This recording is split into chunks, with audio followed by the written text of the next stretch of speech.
మేము ల్యాండ్ పూలింగ్కి పొలం ఇయటానికి మాత్రం సిద్ధంగానే ఉన్నాము. కాకపోతే ఏంటంటే గతంలో 10 సంవత్సరాల నాడు రాష్ట్రం కోసం రాజధాని కోసం అని భూ సమీకరణ చేశారు. 10 సంవత్సరాలు అవుతుంది. అక్కడ రైతులకే పూర్తి స్థాయిలో న్యాయం జరగలేదు. గతంలో ప్రభుత్వం మారింది, వాళ్ళ విధానాలు మార్చారు, రైతులు పోరాటాలు చేయాల్సి వచ్చింది. మళ్ళీ తర్వాత ఈ ప్రభుత్వం వచ్చింది, ఒకే రాజధాని అంటుంది. కేంద్ర ప్రభుత్వం ద్వారా రాష్ట్రపతి ద్వారా ఒక ముద్ర ఒకటి వేయించుకొచ్చి ఇదే రాజధాని, ఏ ప్రభుత్వాలు వచ్చినా ఏ విధాన నాయకులు మారచ్చు, రాజధాని అనేది మారకూడదు నాయకులు మారినప్పుడల్లా.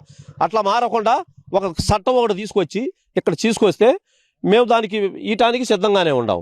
మళ్ళీ రైతుగా ఎప్పుడో 10 సంవత్సరాల నాడు ఎకరానికి 30,000 కౌలని ఇచ్చారు. ఇప్పుడు ఖర్చులు పెరిగినాయి, చాలా ఇదయింది.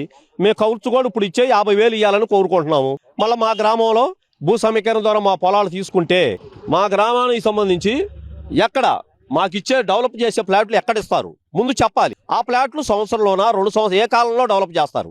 ఒకసారి భూ సమీకరణ చేసి మేము సంతకాలు పెట్టి పారాలు తీసుకున్నాక సిఆర్డీ ఆఫీసుల చుట్టూ ఇప్పుడు 10 సంవత్సరాల నాడు భూములు ఇచ్చిన వాళ్ళే తిరుగుతున్నారని వాళ్ళు చెబుతున్నారు రైతుల కష్టాలు. మళ్ళీ మేమిచ్చి వాళ్ళ చుట్టూ మేమాడి తిరిగేమి, మళ్ళీ ఆఫీసుల చుట్టూ మేము తిరిగితే లుంగీలు కట్టుకొని పోతే వాళ్ళు ఎవరు లెక్క చేయరు. ఇప్పుడు నాయకులు వస్తారు, వాళ్ళ మాటలు నమ్మి మేము భూమి ఇస్తాము.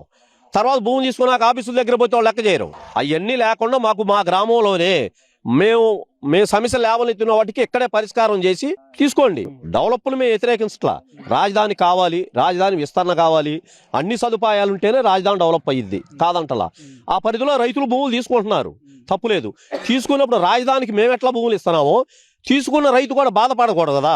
ఇప్పుడు రైతు కూడా బాధపడకూడదు. రైతుకి ఇచ్చిన ప్లాట్లు కానీ రైతులకు కల్పిస్తాన మౌలిక సదుపాయాలు కల్పించండి, భూమి తీసుకోండి. రాజధాని డెవలప్ కావాలి, ఇచ్చిన రైతు కూడా సంతోషంగా ఉండాలి. అందరూ సంతోషంగా ఉన్నప్పుడే రాష్ట్రం ఇదిగా ఉంటుంది. మేము దాన్ని వ్యతిరేకించట్లా.